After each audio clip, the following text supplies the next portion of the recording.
Todos los cristianos somos responsables de la misión de la Iglesia. Todos los sacerdotes, todos. Los sacerdotes no somos los jefes de los laicos, sino sus pastores.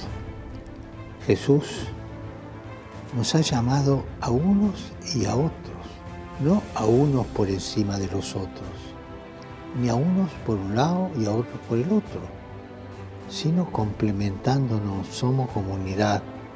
Por eso debemos caminar juntos, recorriendo el camino de la sinodalidad. Claro, ustedes me pueden preguntar, ¿qué puedo hacer yo, conductor de autobús, yo, campesina, o yo, pescador? Lo que tenemos que hacer todos, dar testimonio con nuestras vidas y corresponsabilizarnos de la misión de la Iglesia. Los laicos, los bautizados, están en la Iglesia en su propia casa y tienen que cuidarla.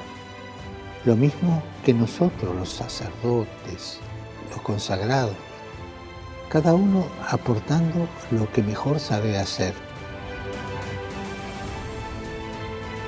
Somos corresponsables en la misión. Participamos y vivimos en la comunión de la Iglesia.